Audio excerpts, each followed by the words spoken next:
All right, now this episode of Vikings was going to be an interesting one from the start. I kind of had that in the back of my mind, in that one of the main characters is dead, or at least two of the main characters are dead.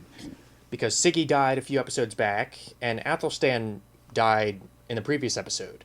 So already not only do we not have two key assets of the show, two very strong assets in two very capable actors, two very interesting characters, but in addition, from a strategic standpoint, killing Athelstan may not have been the best thing to do, Floki, since you're attacking Paris and none of you knows a thing about Paris. Athelstan was honestly your best bet from a strategic point of view. And that actually comes up because the Vikings arrive in Paris. The episode opens with them arriving outside of Paris, getting ready to siege the city. And what I actually like about this episode as a whole, and what they're doing, is that, like a lot of things in Vikings, they're taking their time. It's not like they immediately go up and start attacking the city. I mean, yeah, they come run afoul of some French archers, but that's just as they're approaching the shores. I mean, they set up camp. They plan their strategy. They're not like, let's go, let's pillage, let's climb these walls. I mean, they actually have to come up with a solution, and they actually have a meeting and say and basically say, what are we going to do? I mean, who has an idea? Who knows anything about Paris? And really, they got nothing. And what I actually like about the relationship between Ragnar and Floki in this episode is that Ragnar seems to have an idea. It's kind of hard to tell at this point, but he seems to strongly suspect that Floki is the one who killed Athelstan. It's not like it takes a genius to figure it out. Floki was one of the biggest detractors of Athelstan, and he never really liked how much of an influence that Athelstan had over Ragnar. But Ragnar, a lot of it is unspoken and very well acted by Travis Fimmel, who gets across so much with those eyes. I mean, he's got piercing eyes, and he's a very understated actor. He's very, very subtle. And that's also one of the things that I like about him. Because when you think of a typical Viking leader, you don't think of Travis Fimmel as Ragnar Lothbrok, who's, again, very subtle, very understated, very... He doesn't really have to do much to make you pay attention to him. He just has just this magnetic screen presence.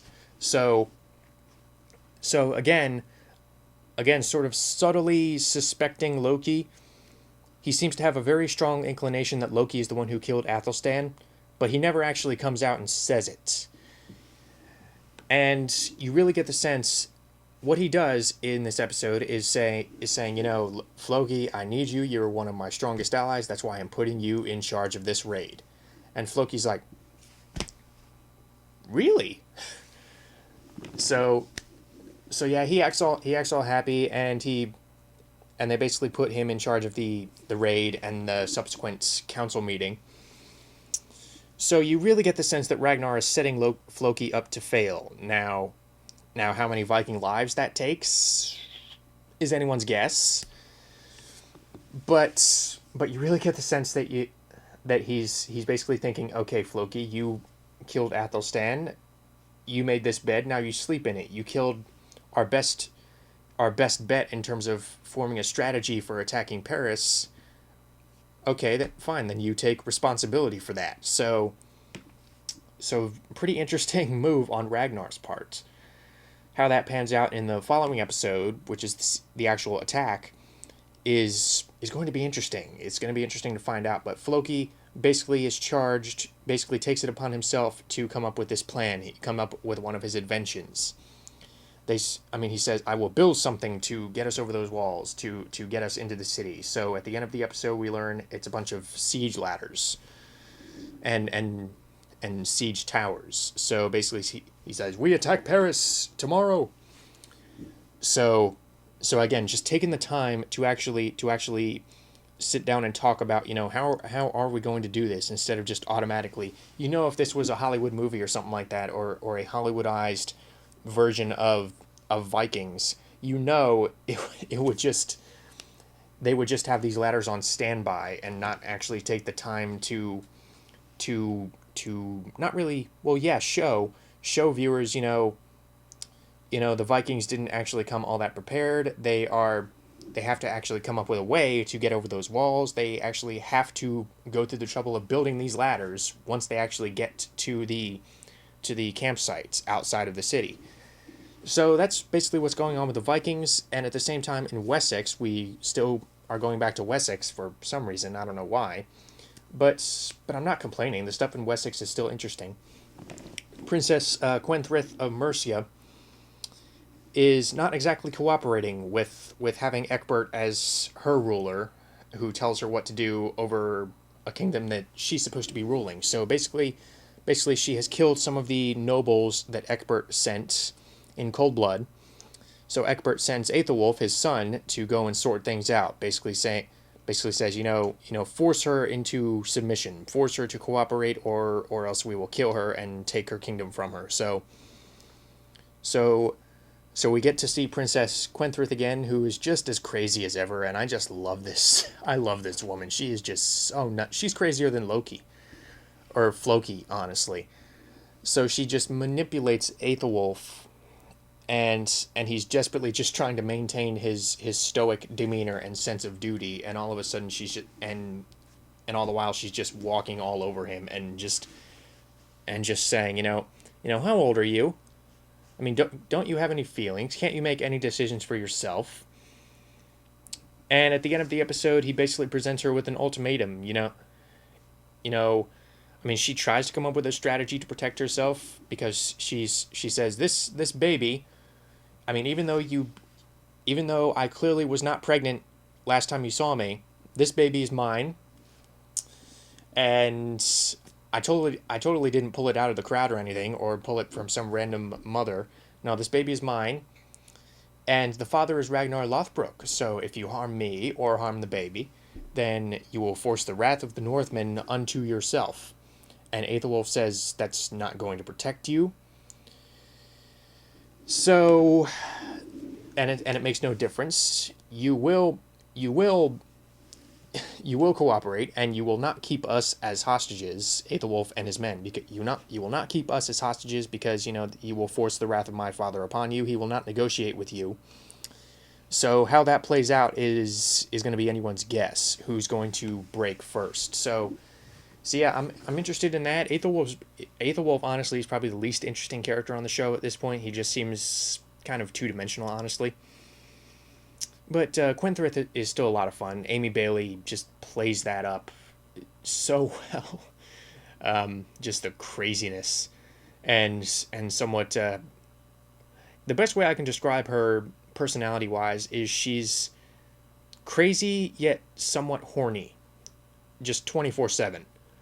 So make of that what you will.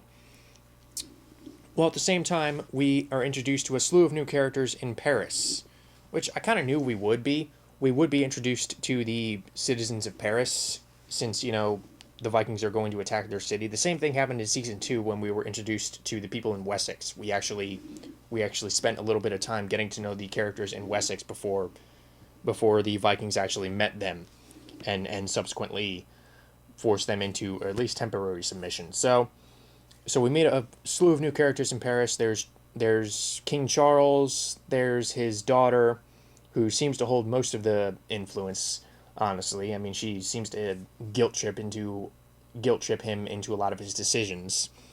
And there's Count Odo, who basically comes up with the strategies. He's basically the advisor or something like that. He's basically in charge of defending the city. He's put in charge of defending the city. So these characters, I'm not going to lie, since we focus on the Northmen and we focus on the people in Wessex, these characters didn't really have a whole lot of time to get introduced, but, with what little time they were given, comparatively, and considering they were essentially sharing the episode with two other factions, I'm actually surprised that these characters were as distinct as they were and were as well established as they were, because I know I at least have some base idea of, okay, King Charles, his daughter, Count Odo, and I have some idea of the atmosphere in Paris. I have some idea of their personalities. So really impressive how this episode was able to give me that in such a short amount of time. Yeah, obviously I don't care about them nearly as much as I care about the people in Wessex or the Northmen, but again, they're established and they have room to grow. And one thing that actually pleasantly surprised me is the fact that the French people actually have French accents. Who'd have thought, right? Because so often in movies, TV, and video games, these French characters or characters who are supposed to be French who live in France either just don't have French accents. They either have American accents or British accents. I mean, you see this in Three Musketeers. You recently saw it in Assassin's Creed Unity. I mean, all these French characters, they don't have French accents.